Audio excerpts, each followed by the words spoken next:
Hello বন্ধুরা, কেমন আছো সবাই? প্রিয়াস কিচেনে সবাইকে স্বাগত জানাই। আজ চলে এসেছি নতুন একটা ভিডিও নিয়ে। তোমাদের দাদা আজকে বলল রোজ রোজ একঘেয়েমি খাবার খেয়ে আর ভালো লাগছে না, তাই আজ একটু ঝালঝাল চিকেন কষা আর ফ্রাইড রাইস বানিয়ে দিতে বললো। যেমন বলা তেমন কাজ, আমিও বসে পড়লাম ফ্রাইড রাইস আর চিকেন কষা বানাতে। তো ফ্রাইড রাইসটা বানানোর জন্য আমি প্রথমেই এখানে হাঁড়িতে জল গরম বসিয়ে দিয়েছি। দিয়ে দিলাম বেশ কিছুটা নুন, কয়েকটা গোটা গরম মশলা আর দিয়ে দিয়েছি কিছুটা সাদা তেল। এরপর আমি ফ্রাইড রাইসের চালটাকে দেখতেই পাচ্ছ তোমরা, অনেকটাক্ষণ ভিজিয়ে রেখেছিলাম, প্রায় আধা ঘন্টার উপরে আমি ভিজিয়ে রেখেছিলাম। ওইদিকে ভাতটা হতে থাক আর আমি এদিকে কেটে নিয়েছি বেশ কিছুটা সবজি।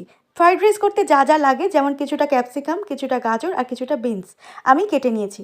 এবার কড়াইয়ে সাদা তেল গরম করে তাতে দিয়ে দিলাম কিছুটা ঘি আর একে একে সবজিগুলো আমি ভেজে তুলে নেব। যেমন প্রথমেই গাজরটাকে ভেজে আমি তুলে নিচ্ছি।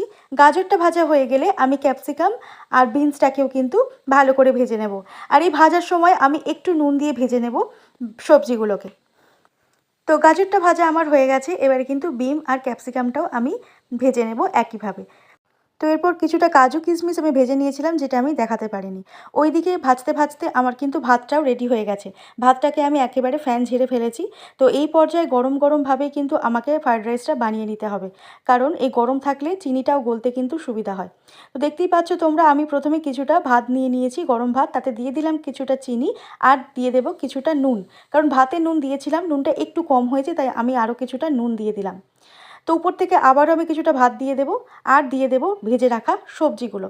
ভেজে রাখা সবজিগুলো আমি দিয়ে দিলাম। এরপর আমি দিয়ে দেবো বেশ কিছুটা পরিমাণে ঘি আর দিয়ে দেবো একটু ভাজা মশলা। এই ভাজা মশলার মধ্যে ছিল গোটা গরম মশলা, তার সঙ্গে জায়ফল, জয়িত্রী। শুকনো খোলায় আমি এই মশলাটা ভেজে মিক্সিতে কিন্তু গুঁড়িয়ে নিয়েছিলাম। এবারে কিছুক্ষণের জন্য, অন্তত 2 মিনিটের জন্য আমি এটাকে ঢাকা দিয়ে রেখে দেবো, যাতে চিনিটা ভিতরে ভালোভাবে মেল্ট হয়ে যায়। তো 2 মিনিট পর আমি ঢাকনাটা খুলে ভালোভাবে কিন্তু ফ্রাইড রাইসটাকে মিশিয়ে দেবো।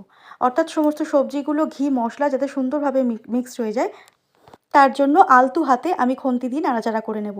বেশি জোরে নাড়াচাড়া করলে বা বেশি নাড়লে কিন্তু ভাতগুলো ভেঙে যাওয়ার চান্স থাকে। তাই আলতু হাতে হালকাভাবে কিন্তু ফ্রাইড রাইসটাকে মিক্স করে দিতে হবে। আমার ফ্রাইড রাইস কিন্তু একেবারেই রেডি হয়ে গেছে। আর এই ফ্রাইড রাইস চিকেন কষার সাথে খেতে অসাধারণ লাগে। এই ফ্রাইড রাইসের সঙ্গে মানানসই ঝাল ঝাল চিকেন কষার রেসিপি দেখতে হলে অবশ্যই আমার চ্যানেলটাকে সাবস্ক্রাইব করে পাশে থাকতে হবে বন্ধুরা।